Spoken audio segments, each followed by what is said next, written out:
Observer আয়োজনে আজ সমসাময়িক স্পেশাল আপনাদের সাথে আছি আমি অদিতি সরকার। আজকে আমাদের বিশেষ অতিথি বিশিষ্ট ডেন্টিস্ট ডক্টর কাজী আশরাফুজ্জামান। তিনি ex chief consultant SB specialized hospital. বর্তমানে তিনি আররা হসপিটাল অ্যান্ড ডায়াগনস্টিক সেন্টারে চিফ কনসালটেন্ট এবং বিভাগীয় প্রধান হিসেবে আছেন।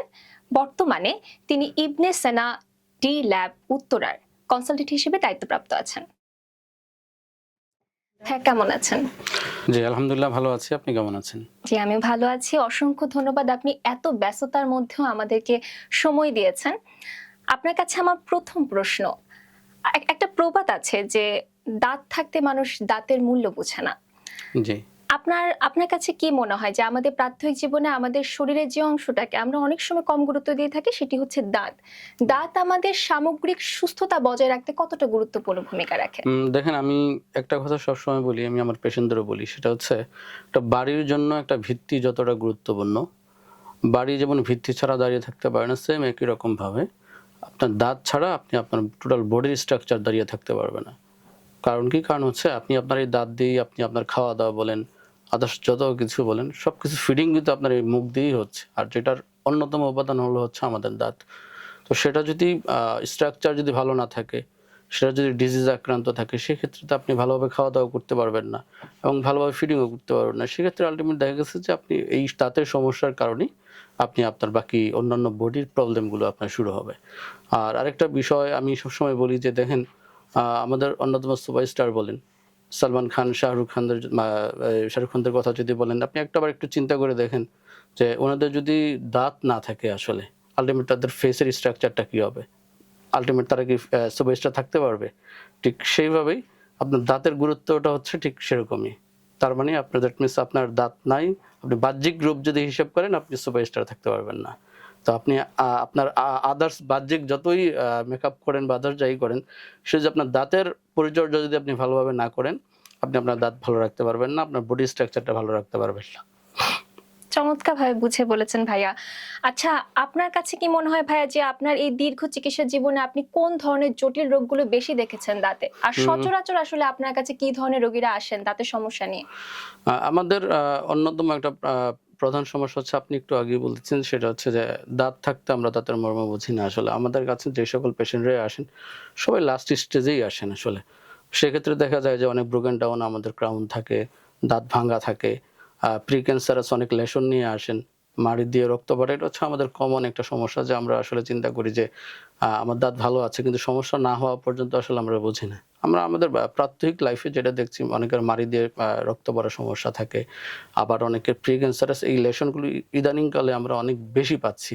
হ্যাঁ, এবং দাঁতে ব্যথা, দাঁতে শিরশির, এই সমস্যাগুলো তো আছেই। একটি মানুষ যদি তার দাঁত সুস্থ এবং সবল রাখতে চায় কি কি বিষয় আসলে লক্ষ্য রাখতে হবে তাকে? সুস্থ সবল যদি রাখতে চান, আমরা এট ফার্স্ট সবার আগে বলি যে আপনাকে ব্রাশিংটা ঠিকভাবে করতে হবে। ২ বেলা ব্রাশ করতে হবে, সকালে খাবারের পর এবং হচ্ছে রাতে ঘুমাইতে যাওয়ার আগে। এটা হচ্ছে আপনার এন্ড থেকে, এবং প্রত্যেক ৬ মাস অন্তর, অন্তর আপনাকে একজন ডেন্টাল সার্জনের পরামর্শ নিতে হবে আপনার দাঁতগুলো ভালো আছে কিনা। এবং আপনাকে স্কেলিং বা দাঁতের ক্লিনিং বা ওয়াশ যেটা বলি, সেটা আপনাকে মেইনটেইন করতে হবে। এবং হচ্ছে আপনি যখন স্কেলিং করতে যাবেন ৬ মাস পর, পর, তখন দেখা গেছে যে আপনার যেই চেকআপের যে বিষয়টা থাকে, আদার্স অন্য কোনো দাঁতেও কোনো প্রবলেম আছে কিনা সেটা আপনার ফাইন্ড আউট হয়ে যাবে। বাংলাদেশের সরকার চিকিৎসা সেবা মানে দাঁতের চিকিৎসা সেবা নিয়ে আরো সহজলভ্য এবং মানসম্মত যদি করতে চায় জি। এই চিকিৎসা সেবাটা, সেই ক্ষেত্রে কোন জায়গায় একটু আরো বেশি নজর দেওয়া প্রয়োজন, যে জায়গায় হয়তো বা আমরা সঠিকভাবে নজর দিতে পারছি না? দেখেন, আমাদের আসলে আমাদের বাংলাদেশের ডেন্টাল সার্জনদের জন্য একটা বড় সমস্যা, সেটা হচ্ছে আমাদের আসলে দেশীয় কোনো প্রোডাক্ট আমাদের কাছে নেই। আমরা দেশীয় কোনো প্রোডাকশনে যেতে পারছি না। হ্যাঁ, এখন রিসেন্ট ছোট পরিসরে আমাদের ডেন্টাল চেয়ার প্রোডাকশনে যাচ্ছে। বাট আমাদের মেইন যে ইনগ্রেডিয়েন্ট গুলো থাকে, আমাদের ফিলিং কম্পোজিট বা হচ্ছে ফিলিং ইনগ্রেডিয়েন্ট গুলো, ওগুলো আমাদের দেশীয় কোনো প্রোডাকশন নেই। যে আলটিমেট দেখা গেছে যে আমাদের যখন আমাদের ডলার রেট বাড়তি থাকে বা আদার্স কাস্টম রেট যখন বাড়তি থাকে, তখন এই প্রোডাক্টগুলো এই ইয়াটা আসলে আমাদের পেশেন্টদের উপরে পড়ে। আমি যখন বেশি দাম দিয়ে কিনছি, আমার সেলটাও তখন বেশি দামই হবে, এটাই স্বাভাবিক। তো আমার সরকারের কাছে একটাই দাবি থাকবে, সরকার যদি আমাদের যে কাস্টমস ডিউটি গুলো আছে, এগুলো যে রেন্টালস যে প্রোডাক্টগুলো থাকে এই প্রোডাক্টগুলোর উপর কাস্টম ডিউটি বা এক্সেস ভ্যাটটা যদি আরো কমিয়ে দেওয়ার চেষ্টা করে, আমার মনে হয় যে পেশেন্টদের জন্য এটা আরো অনেক অ্যাভেলেবল ট্রিটমেন্ট আমরা দিতে পারবো তখন পেশেন্টদেরকে কম মূল্যে। দাঁত নিয়ে আসলে আমাদের জনসাধারণের মধ্যে অনেক ধরনের ভুল ধারণা থাকে, কুসংস্কার থাকে। যেমন দাঁতের পোকা, কিংবা অনেক সময় দেখা যায় যে অনেকে এটা মনে করে থাকেন যে বাচ্চা হলে মায়ের দাঁত পড়ে যায়, নানা ধরনের কুসংস্কার থাকে। এইসব কুসংস্কার থেকে যদি সচেতন করতে হয় মানুষদের, তাহলে কোন জায়গাগুলো আসলে আমাদের নজর দিতে হবে? সবচেয়ে বড় সমস্যা যেটা আমরা পাই সেটা হচ্ছে যে বিশেষ করে যখন যাদের দাঁত একেবারেই ফেলতে হয়, তো সেক্ষেত্রে অনেকেই একটা কমন প্রবলেম মানে ফেস করে বা একটা কমন কথা বলে, সেটা হচ্ছে যে দাঁত ফেললে আমাদের চোখের ক্ষতি হবে কিনা, দাঁত ফেললে আমার চোখের সমস্যা হবে কিনা, বা অনেকেই বলে যে আমাদের দাঁতের পোকা ছিল, পোকা আমরা হচ্ছে যেটা সাপোজ হয় গ্রামে যায় বেদেদের দিয়ে হচ্ছে বের করানো হয়। তো দুইটাই আসলে কুসংস্কার। দেখেন আসলে আমাদের দাঁতের সাথে আমাদের চোখের কোনো মানে কানেকশন নেই। আমাদের দাঁতের নার্ভ সাপ্লাই ব্লাড সাপ্লাই আসে একটা জায়গা থেকে, চোখের নার্ভ সাপ্লাই ব্লাড সাপ্লাই আসে আরেকটা জায়গা থেকে।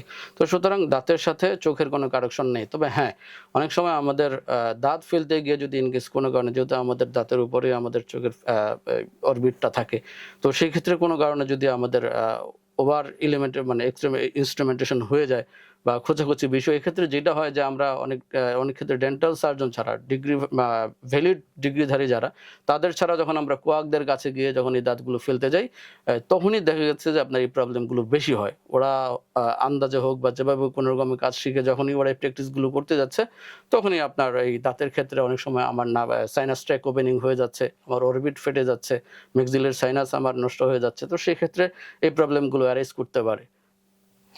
ডায়াবেটিস বা বিভিন্ন দীর্ঘমেয়াদী রোগে আমরা দেখতে পাই যে দাঁতের সাথে তার এই দাঁত আর ওই রোগগুলোর মধ্যে একটা নিবিড় সম্পর্ক দেখা যায়।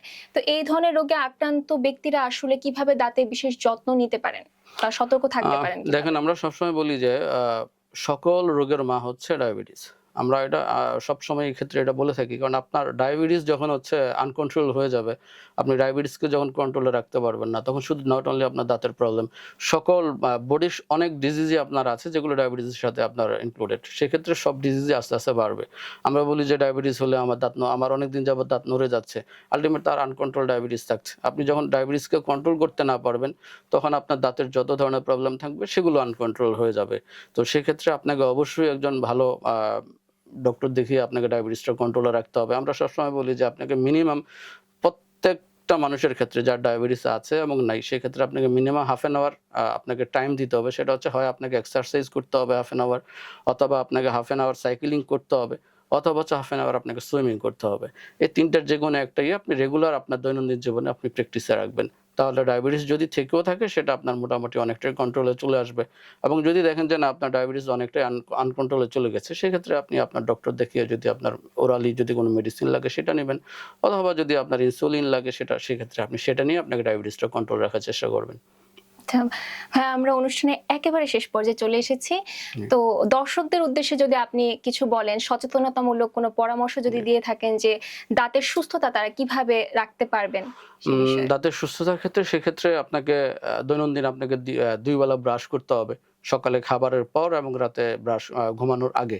এবং একটা পেস্ট আমরা বলি পেস্ট নিবেন হচ্ছে আপনি একদমই একটা মটরশুঁটির দানা পরিমাণ, একটা মটরশুঁটির দানা যতটুকু হবে ঠিক ততটুকু পেস্ট আপনি নিবেন। এবং হচ্ছে আপনার সর্বোচ্চ ২ থেকে ৩ মিনিট আপনি ব্রাশ করবেন। এর বেশি ব্রাশ করা যাবে না এবং সফটলি আপনাকে দাঁতের উপর প্রেশার দিয়ে ব্রাশ করা যাবে না। এবং একটা ব্রাশ আপনি সর্বোচ্চ ১ থেকে ২ মাস ইউজ করতে পারবেন। এর মধ্যে পরে না করাটাই ভালো। আপনি ২ মাস পরে ব্রাশটা চেঞ্জ করে আবার নতুন একটা ব্রাশ নিয়ে নেবেন এবং চেষ্টা করবেন একটা মিডিয়াম আইডিয়াল রিকোয়ারমেন্ট যারা ফলো করে আপনার পেস্ট বা ব্রাশ বানানোর চেষ্টা করেছে, তাদের ব্রাশগুলো ইউজ করার জন্য আমাদের পক্ষ থেকে অনুরোধ রইল। এবং আরেকটা সবচেয়ে বড় বিষয় সেটা হচ্ছে ইদানিংকালের আমাদের প্রচলিত একটা বিষয় বা অনেক মিডিয়াতে আমরা এখন দেখছি যে টুথপেস্টের মধ্যে মাইক্রোপ্লাস্টিকের উপস্থিতি। যে দেখেন আসলে আমরা হচ্ছি চিলে কান নিয়ে গেছে ওই টাইপের হয়ে গেছে আসলে। মাইক্রোপ্লাস্টিকের উপস্থিতি গুড একটা কোশ্চেন এবং ভালো একটা ওনারা থিসিস করেছেন। তো সেক্ষেত্রে আমরা বলবো যে দেখেন আমরা টুথপেস্টটা তো আসলে খাচ্ছি না।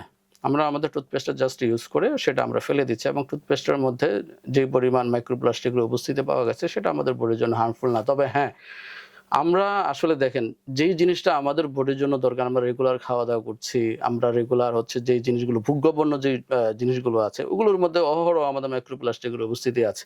সেগুলো নিয়ে কোনো থিসিস নাই, কোনো উচ্চবাচ্য নাই, অথচ জাস্ট একটা পেস্টের মধ্যে একটু মাইক্রোপ্লাস্টিক পাওয়া গেছে, সেটা নিয়ে আমাদের খুব উচ্চবাচ্য দেখা যাচ্ছে। তো যেটা আসলে আলটিমেট আমাদের বডির জন্য যেটা আমাদের বডিতে আমরা এনগালফ করছি, আমাদের বডিতে ডাইজেস্ট হয়ে যাচ্ছে, যে মাইক্রোপ্লাস্টিকটা আমাদের জন্য ক্ষতিকর, সেই মাইক্রোপ্লাস্টিকটা আমরা আটকাতে পারছি না। হ্যাঁ, তবে আমি বলছি না যে মাইক্রোপ্লাস্টিকের উপস্থিতি সেটা ভালো। অবশ্যই বাচ্চাদের ক্ষেত্রে যেটা আমাদের হয়, বাচ্চারা প্লাস্টিক যেটা পেস্ট যেটা ইউজ করেন, অনেক সময় বাচ্চারা সেক্ষেত্রে পেস্টটা গিলে ফেলতে পারে। সেক্ষেত্রে অবশ্যই মাইক্রোপ্লাস্টিকের উপস্থিতি খারাপ। কোনোটাই আমাদের এই জিনিসটা, তবে থিসিসের প্রপার এক্সপ্লানেশনটা দেওয়া দরকার ছিল। ওনারা আসলে কিভাবে এই থিসিসটা করেছেন এবং এই কি বিষয়ের উপর ওনারা উল্লেখ করেছেন, ওনারা কি বিষয়ে উল্লেখ করে এই রিপোর্টটা প্রকাশ করেছেন, সবগুলো ওভারঅল ডাটাটা দিলে আমার মনে হয় যে আর এই জিনিসটা আরো ভালো মানে একটা হইতে পারতো। তো সেই ক্ষেত্রে আমাদের যারা আমাদের পেশেন্ট আছেন বা আমাদের আদার্স জনগণ যারা আছেন, তাদের ক্ষেত্রে আমরা একটা কথাই বলি, এটা তো ভয়ের কিছু নেই। বাচ্চাদের ক্ষেত্রে, শুধু বাচ্চাদের ক্ষেত্রে যে পেস্টটা আপনারা ইউজ করছেন, সেই পেস্টটাতে একটু আপনারা দেখেন যে সেটাতে মাইক্রোপ্লাস্টিকের উপস্থিতি আছে কিনা। বা আগে যেটা আমরা বা মানে টুথপেস্ট কোম্পানি বলতো যে খেয়ে ফেললেও কোনো সমস্যা নেই। আমার মনে হয় যে এই জায়গাগুলোতে একটু মানে সচেতন হওয়া দরকার। আপনার বাচ্চা টুথপেস্টটা গিলে ফেলছে কিনা। যেহেতু পাওয়া গেছে, অবশ্যই সেটা আমাদের বডির জন্য হার্মফুল। যদি ভিতরে যায় সেক্ষেত্রে অবশ্যই আমাদের জন্য সেটা হার্মফুল। তো সেক্ষেত্রে একটু সচেতন থাকতে হবে। এবং হচ্ছে আল্টিমেট ওভারঅল বলব যে আমাদের আমাদের দর্শকদের উদ্দেশ্যে একটাই কথা, অবশ্যই যখন আপনি আপনার দাঁতের ক্ষেত্রে ট্রিটমেন্টের জন্য যাবেন, অবশ্যই বিডিএস ডিগ্রিধারী কোনো ডেন্টাল সার্জনের পরামর্শ নেবেন। কারণ ইতিমধ্যে আমাদের হাইকোর্ট থেকে ডিপ্লোমাদের বা আদার্স বিএসসিদের যাদের হচ্ছে প্র্যাকটিসের নিবন্ধন ছিল, সেটা ইতিমধ্যে বাতিল করে দেওয়া হয়েছে। এবং এমবিবিএস এবং বিডিএস ছাড়া কেউ হচ্ছে ডাক্তার পিএমডিসি রিকগনাইজ না এবং ডাক্তার পদবি ব্যবহার করতে পারবে না। তো সেক্ষেত্রে আমাদের পক্ষ থেকে একটাই পরামর্শ থাকবে, যারা দাঁতের পরামর্শ নিতে যাবেন অবশ্যই বিডিএস ডিগ্রিধারী কোনো ডেন্টাল সার্জনের পরামর্শ নেবেন। ধন্যবাদ আপনাকে। ধন্যবাদ ভাইয়া, এত গুরুত্বপূর্ণ বিষয় নিয়ে এই তথ্যমূলক আলোচনায় আমাদের সাথে অংশ নেওয়ার জন্য। এবং আমি মনে করি প্রিয় দর্শকরাও অনেক কিছু জানতে পেরেছে, অনেক না জানা কথা, অনেক ধরনের বিষয় নিয়ে আসলে আজকের অনুষ্ঠানে কথা হয়েছে। অসংখ্য ধন্যবাদ ভাইয়া, আপনার সর্বাঙ্গীন সুস্থতা এবং সাফল্য কামনা করছি। জি, আপনাকেও ধন্যবাদ আমাকে আপনাদের এত গুরুত্বপূর্ণ একটা প্রোগ্রামে অতিথি হিসেবে আমন্ত্রণ জানার জন্য।